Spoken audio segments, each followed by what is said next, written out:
아멘. 오늘은 진짜로 사진을 좀 많이 준비했습니다. 그래서 최대한 빠르게 한번 진행해 보도록 하겠습니다. 자, 서론인데요. 자, 나에게 신명기란. 자, 세훈이. 나에게 신명기란. 어렵네요. 자, 승원이에게 신명기는 어떤 책인가요?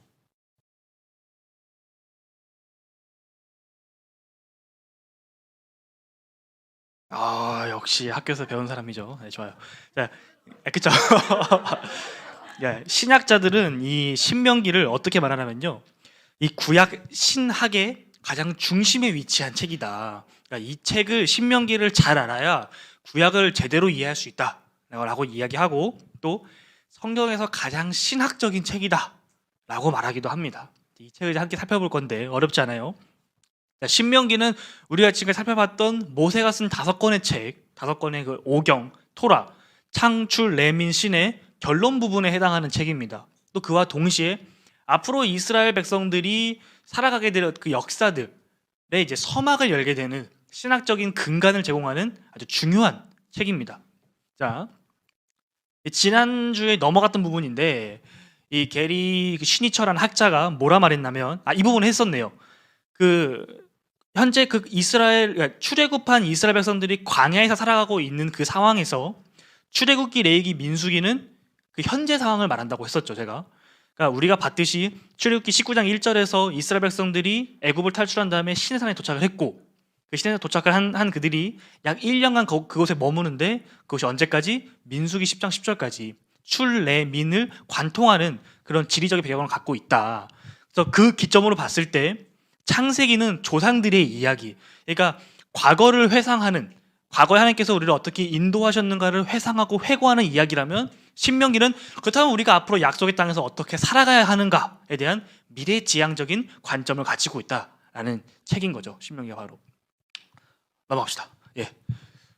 신약 성경에서 또 가장 많이 인용되는 책이 바로 신명기예요. 이 구약에서는 350번 이상, 또 신약에서는 190번 이상 인용된 바로 아주 중요한 성경인데, 대표적인 게 바로 예수님께서 이제 세례를 받으시고 나서 광야에서 이제 40일 동안 이제 쫄쫄 굶으시죠. 금식을 하신 다음에 사탄에게 이제 그 시험을 받잖아요. 유혹을 받으시는데, 그때 예수님께서 사람이 떡으로만 사는 것이 아니다. 그리고 하나님을 시험하지 말라. 하나님만을 경외해야 된다. 이 말씀들이 모두 다 신명기의 말씀이라는 것입니다. 그리고 또 아주 유명한 에피소드죠. 그 율법학자가 예수님께 와서 그 하나님께서 우리에게 주신 그 계명들 가운데 어떤 계명이 가장 큽니까? 라고 했을 때 예수님께서 뭐라 그러시죠? 지원자매님, 누구를 사랑해야 된다? 그죠? 하나님을 사랑해야 된다. 내 마음과 뜻과 힘을 다하여 하나님을 사랑해라. 이것이 가장 첫째 되는 계명이다라고 예수님께서 말씀해 주시죠. 바로 이러한, 그러니까 우리가 성경을 볼 때 가장 그 많이 인용되고 가장 그 핵심, 신학적인 핵심을 갖고 있는 책이 바로 신명기라는 것입니다. 이 신명기를 히브리어로는 뭐라 부르냐면 엘레하 데바림이라고 부릅니다. 그러니까 이것은 말씀들이다라는 의미인데, 그 이유가 제가 창세기 때도 말씀드렸는데, 히브리 사람들은 그 책을 딱 폈을 때 처음 시작하는 그 그러니까 문장에서 단어를 갖고 옵니다. 그래서 제가 이 교재를 보니까 이 교재를 딱 처음 폈을 때 나오는 용어가 뭐냐면 요거거든요. 구조와 핵심으로 보는 하이라이트 성경 1.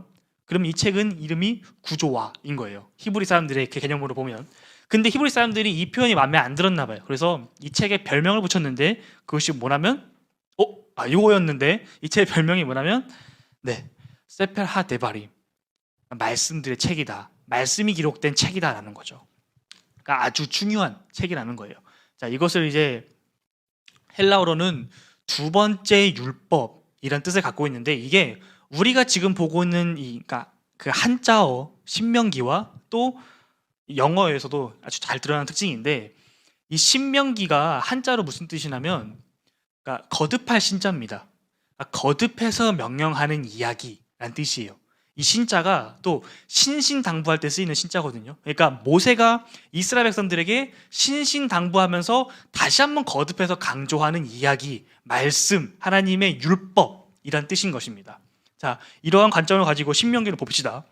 우리가 그동안 이제 출애굽기 역사를 봤었는데, 지금 신명기의 지리적 배경이 어디냐면 바로 여기예요. 여기. 요단강 동편, 모압 평지에서 이제 요단강을 도하해서 가나안 땅, 약속의 땅으로 들어가기 직전 단계인 것입니다. 바로 여기인데 이 신명기 1장 1절과 3절 말씀을 보면 이 지리적인 배경을 그리고 또 시간적인 배경을 설명해 주고 있습니다. 우리 1절은 동훈 형제님이, 3절은 사모님께서 큰 소리로 읽어 주시겠습니다.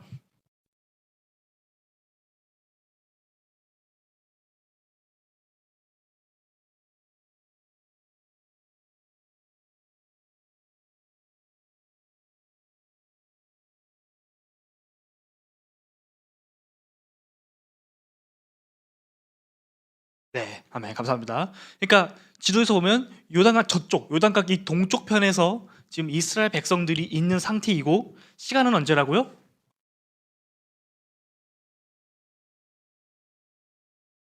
말이 좀 어렵죠? 정리했습니다. 예. 제40년 11월 1일인 겁니다. 출애굽한 지 제40년이 되는 해 11월 1일 날. 그리고 지금 이 모세의 말씀을 듣는 사람들이 누구냐면요. 세대가 바뀌었습니다. 이제는 출애굽 2세대예요.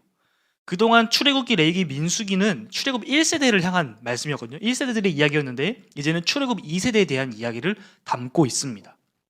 자, 우리 하이라이트 성경에서는 총 4가지의 키워드로 이 신명기를 이렇게 조직시켜 놨어요. 잘라놨는데 그것이 바로 회고, 율법, 화복, 승계입니다. 이것이 굉장히 중요한데 민수기와 마찬가지로 이 키워드가 이 신명기 전체를 관철시키는 아주 중요한 키워드예요. 그러니까 뭐냐면 신명기를 소위 모세가 쓴 3편의 설교를 묶은 모음집이다라고 얘기를 합니다. 실제로 신명기 구조를 나눌 때 학자들이 모세가 쓴 첫 번째 설교, 두 번째 설교, 세 번째 설교, 그 절수는 조금 다릅니다. 학자들마다. 하지만 이렇게 3가지 설교를 나눠놓는데 이 3가지 설교가 이 구조랑 딱 맞아떨어집니다. 그러니까 뭐냐면 첫 번째 설교는 이스라엘 그 출애굽 2세대들에게 모세가 너희들의 부모 세대, 출애굽 1세대들이 어떻게 살았는지 생각해봐라라는 거예요. 그들의 삶이 어땠냐라는 거죠. 어땠습니까? 하나님 앞에 막 원망하고 불평하고 그래서 심판받잖아요. 그러한 삶을 살면 안 된다라는 거예요. 너희들이 앞으로 약속의 땅에 들어 살 때 그런 삶을 살면 안 된다. 그렇다면 너네가 무엇을 기준으로 살아야 되냐? 두 번째 설교에서 율법, 하나님께서 너에게 가르쳐 주신 그 토라, 그 교훈을 가지고 너네가 그 땅에서 살아가야 된다라는 거예요. 자, 세 번째 설교, 너네가 그렇게 살아갈 때 하나님의 말씀을 붙잡고 살아가면 너희에게 복이 임할 것이고 너네가 그러지 않는다면 너희에게 화가 임할 것이다 라는 화복 개념, 그러니까 복과 저주에 대한 개념을 강조합니다. 세 번째가 모세가 죽고 그 다음 후계자인 여호수아에게 그 권위가 위임되는 이러한 이야기를 갖고 있습니다. 자, 넘어가고. 자, 우리가 출애굽의 그동안 아주 오랜 역사를 봤는데 오늘 배경이 이 마지막 단계라는 거죠. 이 마지막 단계. 넘어가기 전, 약속의 땅을 들어가기 전 마지막 단계라는 것입니다. 자, 출애굽 연대의 중요한 사건들인데 이건 제가 나중에 표로 정리해서 여러분들께 보내드릴게요. 자, 첫 번째입니다. 회고. 자, 이스라엘 백성들, 이 출애굽 1세대들의 삶이 어땠느냐? 아까 설명했으니까 간단하게 넘어가겠습니다. 이집트를 나왔죠. 이집트를 나와서 이들이 홍해 앞에 도착했을 때 하나님께서 홍해를 갈라주셨습니다. 이들이 먹을 거 없다고 불평하니까 만나 매출하게 허락하셨죠. 하나님께서 불기둥과 구름기둥으로 이스라엘 백성들을 인도하셨고 모세와 언약과 이스라엘 백성과 언약을 체결하면서 하나님은 이스라엘의 하나님이 되셨고 이스라엘은 하나님의 백성이 됐습니다. 하나님의 자녀가 됐어요. 그래서 이들은 하나님을 예배하는 삶을 살게 됐고 하나님께서는 친히 이스라엘 가운데 임재하셨죠. 그래서 성막을 이들에게 허락해 주셨잖아요. 그런데 이 이스라엘의 삶이 어땠냐? 하나님께서 이렇게 은혜를 베풀어 주셨는데 이들의 삶은 어땠냐? 하나님을 버렸죠. 금송아지를 섬겼습니다. 그리고 모세와 아론의 리더십에 반기를 들고 반역을 저질렀죠. 그리고 하나님께 온갖 원망과 불평불만을 늘어놓게 됩니다. 이러한 이스라엘 백성들을 놓고 하나님께서 모세를 통해서 뭐라 말씀하시냐면 순종하라는 거예요. 이전 세대의 불순종과 또 그러한 이스라엘을 포기하지 않고 계속 인도에 가시는 그 하나님의 신실하심을 대조하면서 너네가 그러면 이 땅에서 어떻게 살아가야 되는가? 너네가 앞으로 그 약속의 땅에 들어가서 어떻게 살아가야 되느냐? 하나님 말씀에 순종하라는 것입니다. 모세가 백성들에게 이 전한 율법은 유일하신 하나님, 그러니까 히브리어 그 문자적으로 보면 하나님은 한 분이시다라는 뜻인데 그 하나님 말씀, 명령에 순종하는 삶을 살아라 라는 것이 모세의 첫 번째 설교입니다. 쉽죠? 네, 두 번째입니다. 율법. 요게 이제 좀 긴데 유대인, 그러니까 우리 현재 이 개신교 교회는 사도신경이라는 것을 고백합니다. 우리의 신앙 고백으로. 그러니까 사도들이 남긴 믿음의 유산인 거죠. 마찬가지로 유대인들은 어떠한 신앙 고백을 하냐면 바로 이 쉐마입니다. 쉐마. 신명기 6장 말씀인데 성경 있으신 분들은 6장 함께 찾아주면 좋을 것 같아요. 신명기 6장입니다. 여기는 이제 하이라이트로 쫙쫙쫙 형광펜으로 이렇게 칠해놔야 됩니다. 신명기 6장 4절에서 9절이죠. 열심히 찾고 있는 세훈이가 큰 소리로 읽어주면 좋을 것 같아요. 민수랑은 다르게 큰 소리로.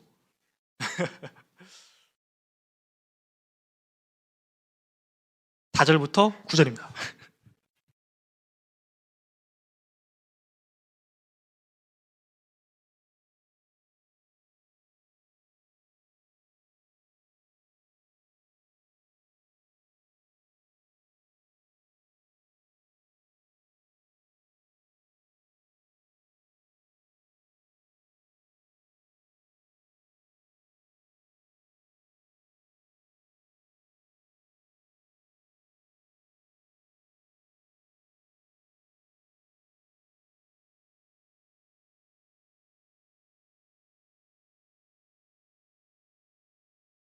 아멘. 자, 이스라엘아 들으라라고 말하죠. 이게 히브리어로 보면 쉐마 이스라엘입니다. 그러니까 들으라 이스라엘아라는 거예요. 그래서 뭘 들으냐? 너네가 잊지 말고 살아가야 될 것이 무엇이라면 하나님은 오직 유일한 여호와이시니 너는 마음과 뜻과 힘을 다하여 내 하나님 여호와를 사랑해라라는 거예요. 너는 하나님의 그 말씀을 잊지 말고 붙잡고 하나님을 사랑하면서 살아라라는 건데, 히브리어에서 이 들으라, 이 쉐마는 단순히 그냥 들어라라는 의미를 갖고 있는 것이 아니에요. 듣는 것과 동시에 이제 거기에 대해 반응하는 것, 그러니까 지행합일인 거죠. 하나님의 말씀이 내게 심겨졌으면 내가 그것을 이제 행해야 되는 거예요. 그래서 순종을 말하는 것이고, 하나님을 사랑하라라는 표현은 단순히 이 감정적인 이 사랑만을 말하는 것이 아니라 내가 누군가를 사랑하기 때문에, 내가 하나님을 사랑하기 때문에 내가 이것을 결단합니다라는 그 헌신 자세까지 같이 갖고 있는 개념입니다. 그래서 이스라엘 백성에게 하나님께서 너는 내 말에 순종하고 나에게 헌신해라, 그것이 바로 나의 자녀로서의 정체성이다라는 거죠. 신명기 9장에서 그 시내산에 도착한 이스라엘과 하나님께서 언약을 맺으실 때 어떤 내용이 있었죠? 너는 나의 소유, 아주 보배로운 보물과 같은 소유, 세굴라, 그리고 너는 제사장 나라, 그리고 거룩한 나의 백성이 될 것이다, 되어야 한다라고 하나님께서 말씀하시잖아요. 그게 이스라엘 소명, 부르심, 정체성인데 하나님께서 그것을 말씀하시는 거예요. 너는 그제 그 땅에서 살아갈 때 나를 사랑해야 된다. 나만을 사랑해야 되고 내 말에 귀를 기울이고 나의 가르침에 청종해야 되고 순종해야 된다. 좌로나 우로나 치우치지 말고 내 말씀에 온전하게 순종해야 된다라는 것을 강조하시는 거죠. 근데 이 가나안 땅은 어떤 땅이냐? 온갖 우상들이 판을 치는 곳이라는 거예요. 이 왼쪽에 있는 것이 이제 바알입니다.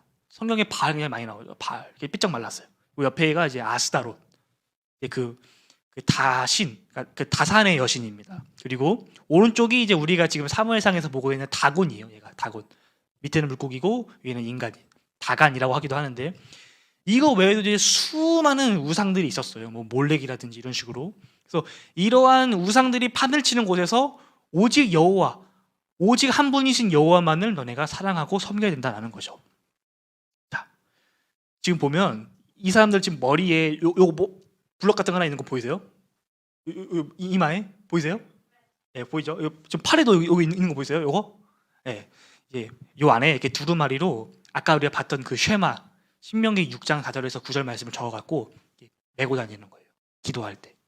아까 말씀을 보면 되어 있잖아요. 어디 갔어? 여기 8절에 보면 너는 또 그것을 내 손목에 매어 기호로 삼고 내 미간에 붙여 표로 삼고 막 이런 식으로 해서 늘 이 말씀을 붙잡고 살아가려고 노력하는 이제 유대인들의 모습입니다. 예. 자, 그 다음인데 이제 신명기 이 두 번째 설교의 특징은 뭐냐면요, 모세가 10계명을 가지고 설교를 한다는 거예요. 10계명 가지고. 신명기 5장 말씀을 보게 되면 어떠한 특징이 있냐면 5장 그 5절부터 21절까지 내용이 신명기 내용이에요. 그러니까 너는 다른 신들과 뭐 우상들의 어떤 형상을 만들지 말고, 그리고 뭐 여호와의 이름을 망령되이 부르지 말고, 안식일을 준수하고, 부모를 사랑하고, 살인하지 말고, 간음하지 말고, 이제 이런 10계명의 내용을 5장에서 쭉 설명합니다. 그리고 그 5장을 확대해서 그 뒤부터 쭉 풀어나가요. 이런 식으로 풀어나가서 이제 이 말씀을 볼 때, 모세의 두 번째 설교를 볼 때 십계명을 생각하면서 좀 보시면 조금 더 이해가 됩니다. 자, 그래서 이 십계명 처음에 이 네 가지는 의식법이에요. 우리가 하나님을 어떻게 섬겨야 되는가에 관련된 법들인 거죠. 그래서 지금 보면 19장 29절부터 31절까지는 다른 이방 민족을 따라 그들의 신을 섬기지 말라. 이런 식으로 십계명과 다 연결되는 그런 모습들을 나타내고 있습니다. 자, 이것도 보내드릴게요.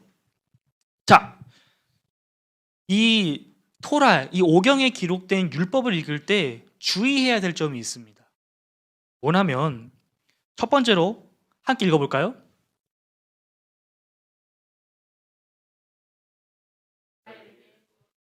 네, 고대 이스라엘에게 주어진 거예요. 오늘날 우리 사회에, 우리 문화에 주어진 말씀이 아니라는 거예요. 우리가 율법을 읽다 보면 이건 좀 너무하지 않아? 이건 좀 너무 잔인하지 않아?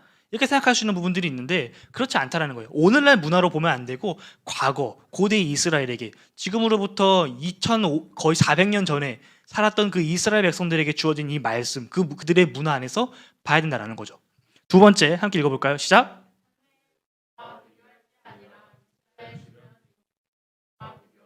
그쵸. 그 당시 이스라엘 주변에 있었던 다른 이방 민족들의 법과 비교를 해봐야 되는 거예요. 그들의 이제 법이 대표적인 게 이제 뭐 함무라비 법전 이런 것들이 있는데 훨씬 잔인합니다. 성경이 오히려 그들의 법에 비하면 훨씬 더 관용적인 내용을 갖고 있어요. 물론 오늘날 현대 입장에서 봤을 때는 동떨어진 부분들이 있지만 그 당시 그 시대 안에서, 그 문화 안에서 보게 되면 훨씬 더 관용적인 모습을 갖고 있다는 것입니다. 세 번째 함께 볼까요? 네. 자, 신명기 25장 4절을 민수가 찾아주고 고린도전서 9장을 효선이가 찾아주면 좋을 것 같아요. 이 대표적인 예시인데, 네, 효선이가 고린도전서 9장, 민수가 신명기 25장 4절. 신명기 25장 4절을 고린도전서 9장에서 바울이 어떻게 해석하는지 보면 참 놀랍습니다, 이게. 네, 민수 읽어주세요. 네, 곡식 떠는 소에게, 그러니까 곡식을 추수하는 소에게 그 입에 망을 씌우지 말라라고 되어 있습니다. 이 말씀을 사도 요한이 어떻게, 사도 요한이 아니다, 사도 바울이 어떻게 그 원리를 우리에게 설명해 주는지 한번 봅시다. 9장입니다.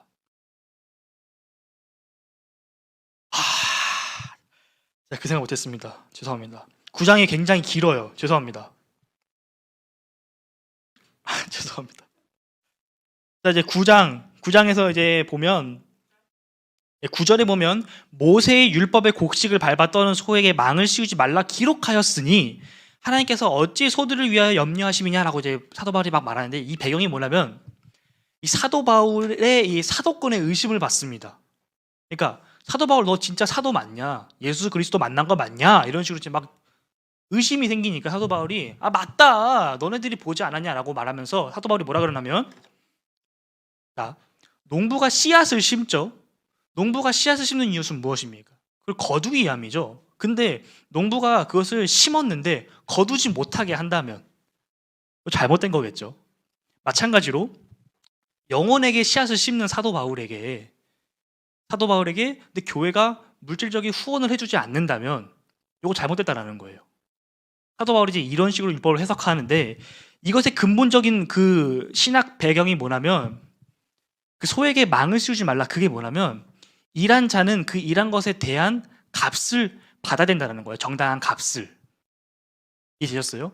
그러니까 율법을 우리가 볼 때 딱 그 문자적인 해석으로만 보면 안 된다는 거예요. 대표적으로도 신명기에 그 옥상에 난간을 설치하라는 법이 있거든요. 그 법의 그 의도가 뭐냐면, 진짜 건물을 지을 때 옥상에 난간을 설치하라는 게 아니라 옥상에서 누군가 떨어져 다칠 수 있기 때문에 그 생명을 소중하게 하기 위해서 설치하라는 거예요. 이것의 근본은 뭐냐면 십계명에서 살인하지 말라라고 하는 거죠. 생명은 소중하기 때문에. 이런 식으로 율법은 그 문자적으로 해석하면 위험합니다. 그래서 그 안에 담겨있는 진짜 의미가 무엇인가를 살펴볼 필요가 있어요. 예수님께서도 그걸 말씀하시죠. 자, 그렇게 해서 자세한 건 나중에 목사님께 질문하시면 될 것 같고요. 말씀 보시다가, 자, 세 번째 챕터입니다. 모세의 세 번째 설교는 화복이에요. 바로 복과 저주죠. 너네가 어떤 길을 갈 것이냐라는 거예요. 너네가 하나님을 섬기면서 살아갈 때 이 생명과 복에 관련된 길을 걸어갈 것이냐, 아니면 사망과 저주의 길을 걸어갈 것이냐, 어떤 길을 걸어갈지 선택해라 하는 것이죠. 자, 대표적으로 지금 보면 왼쪽에 있는 산이 그리심산이고 오른쪽에 있는 산이 에발산이에요. 그리고 그 가운데 이제 세겜 지역이 있는데, 어디서 많이 좀 들어본 지명이지 않나요? 다들 기억이 안 나요. 세겜 사건 하면 뭐 기억나는 거 없어요? 창세기에서? 이것 때문에 시므온하고 레위가 장자의 축복을 받지 못했는데, 기억날 것 같죠? 예? 뭐라고요? 뭐라고요? 자신 있게 말해보세요. 틀어두세요. 괜찮아요. 여동생 디나가 강간을 당하죠. 세겜 족속에게. 그쵸? 왜 그 세겜이 바로 요것입니다. 그 사건이 있고, 자, 이 신명기에서 뭐라 그러냐면, 너네가 약속 땅에 들어갔을 때 이 에발산과 그리심산에 각각 너네 그 모든 지파가 절반 나눠서서 복과 저주에 대해서 하나님께 이제 언약을 해라라는 이야기를 합니다. 자, 근데 이게 여호수아 때 이제 지켜지죠. 아이성을 점령한 다음에 여호수아가 모든 이스라엘 백성들을 이끌고 이 그리시산과 에발산으로 올라가서 이 복과 저주에 대한 하나님과 이 언약을 체결하는 내용들이 등장을 합니다. 자, 마지막입니다. 승계예요. 자, 신명기 1장 3절에 보면 출애굽 제 40년 11월 1일에 모세가 신명기를 반포하기 시작합니다. 40년 11월 1일에 모세가 신명기를 이제 백성들에게 가르치기 시작하는데, 그리고 나서 얼마 뒤에 모세가 죽어요. 근데 그 날짜 정확히 기록되어 있지 않습니다. 근데 성경에서 모세가 죽은 다음에 30일간 애도를 했다 그래요. 애곡을 했다. 그리고 나서 정탐꾼을 보내죠. 이 정탐꾼은 여호수아가 보낸 정탐꾼입니다. 여호수아가 이제 여리고성을 정탐꾼을 보내고, 그들이 이제 3일 동안 그들의 그 숨어 있다가 나오잖아요. 발각된 다음에. 그리고 나서 이제 뭐 할례 행하고 이제 여리고 쳐들어가잖아요. 그리고 나서 이제 쳐들어가기 전에 유월절을 지킨단 말이에요. 유월절이 1월 14일이니까 대충 시간을 계산해 보면 신명기를 반포하고 나서 얼마 안 돼서 모세가 죽었을 걸로 추정이 되는 것입니다. 그래서 아마 그 같은 월 안에 11월 달 안에 모세가 죽었을 걸로 이제 추정이 됩니다. 자, 모세가 마지막으로 유언을 남기면서 굉장히 독특한 표현 하나 쓰는데, 바로 여수른이라는 표현을 써요. 이 여수른이 뭐냐면 이스라엘에게 붙여준 별명이에요. 여수른의 뜻이 뭐냐면 온전하고 의로운 자, 올바른 자, 고든 사람, 고결한 자라는 뜻을 갖고 있는데, 사실 이스라엘이 이런 존재가 아니죠. 이스라엘은 하나님께 원망과 불평을 늘어났던 사람들이고, 하나님께서 맨날 뭐 하자 그러면 막 싫다고 이제 맨날 땡깡 부리던 애였는데, 그러니까 역설적으로 모세가 이스라엘을 이렇게 부릅니다. 너는 여수른이다. 그러니까 앞으로 너네가 제발 이러한 정체성을 갖고 약속의 땅에서 살아가라 라는 이제 이야기인 거죠. 그래서 이제 모세가 죽고 모세의 다음 후계자로 여호수아가 그 다음 이스라엘을 이끌어가게 됩니다. 출애굽 이스라엘을 이끌어가게 되죠. 끝났어요. 번외편인데, 기원전 622년 남유다 제16대 왕이었던 요시야 제18년에 어떤 일이 발생되냐면 성전을 청소합니다. 성전을 청소하다가 뭔가 책이 발견돼요. 먼지구덩이 사이에서. 그래서 이게 뭐지? 하고 보니까 율법인 거예요. 잘 생각해 보세요. 성전을 청소하다가 어떤 책이 먼지구덩이 나와서 보니까 율법인 거예요. 뭔가 이상하지 않으세요? 뭐 이상하죠. 뭐가 이상해요? 그쵸? 그러니까 예를 들어 이런 거예요. 우리가 교회 와서 예배를 드리는데 아무도 성경책이 없는 거예요. 아무 성경책이 없고, 어느 날 민수가 교회 청소하다 보니까 저 창고 안에서 성경책이 발견된 거예요. 이스라엘 백성들이 얼만큼 하나님을 섬기지 않았는지를 알 수 있는 대목인 거죠. 이때 발견된 성경책이 아마도 신명기일 거다라고 학자들이 추정을 해봅니다. 열왕기하 22장 8절인데 승원이가 한번 읽어주면 좋을 것 같아요.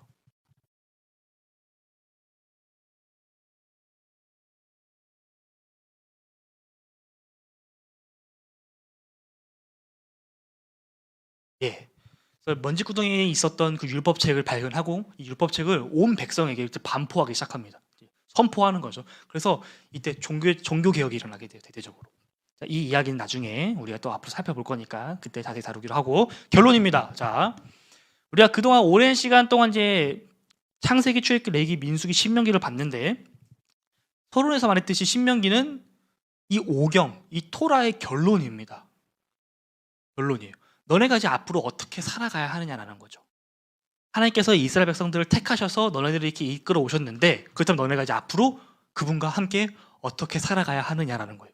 너네가 어떻게 살아가냐에 따라서 너네가 앞으로 복된 생명의 길을 걸어갈 수도 있고 저주가 가득한 사망의 길을 걸어갈 수도 있다라는 거죠. 그렇기 때문에 앞으로 이제 구약에 일어날 수많은 그 다음 이야기들의 신학적인 근간이 된다라는 거예요. 신명기에 전해주고 있는 4가지의 영적인 원리가 있습니다. 첫 번째로는 경외하라는 거예요. 오직 한 분이신 여호와만을 경외하라는 거예요. 다른 신, 너네가 그 땅에 들어갔을 때 다른 이방들 바라보지 말고 오직 하나님만 바라봐라. 두 번째로는 그를 사랑하라는 거예요. 여호와의 모든 도와 율법을 행하고 하나님께서 가르쳐 주신 그것을 지키라는 거죠. 사랑하고, 세 번째로는 마음을 다하고 뜻을 다하여 여호와를 섬기라는 것. 오직 여호와만을 섬기는 것. 네 번째로는 우리에게 참된 행복과 참된 자유를 허락하신 그 율법, 그 명령과 규례를 지키라는 거예요. 이 4가지 키워드, 경외하라, 사랑하라, 섬기라, 지키라, 이것이 굉장히 중요한 키워드라는 거죠. 자, 그런데 문제는 뭐냐면 우리가 창세기, 출애굽기, 레위기, 민수기, 신명기 쭉 길게 왔는데 여전히 해결되지 않은 문제들이 있다는 거예요. 첫 번째, 여자의 후손은 도대체 언제 오셔서 이 세상에 가득한 이 악을 물리치시는가? 창세기 3장에 있었던 내용이죠. 여자의 후손은 도대체 언제 오시는가? 두 번째, 하나님은 어떻게 아브라함의 자손을 통해서 세상을 구원하실 것인가? 창세기 12장에 있었던 내용이죠. 그리고 어떻게 거룩하신 하나님이 불순종한 백성과 화해할 수 있으신가에 대한 문제. 그리고 마지막으로 하나님은 그의 백성의 마음을 어떻게 변화시키실까? 이렇게 완악한 백성들을. 이 내용들이 해결되지 않은 채 열린 결말로 신명기가 끝나고 있다는 것입니다. 그래서 이제 앞으로 우리는 여호수아, 룻기, 사사기 쭉 나아갈 거예요. 나아가면서 하나님께서 이러한 해결되지 않는 문제들을 어떻게 해결하시는지, 또 이스라엘은 얼마나 갈 때까지 가는지 함께 보면서 성경을 더욱더 재밌게 공부하는 시간을 가지면 좋을 것 같습니다. 다음 주 준비물은 똑같이 하이라이트 성경과 펜과 성경 갖고 오시면 좋을 것 같습니다. 자, 그러면 우리 도근 형제 기도로 마치겠습니다.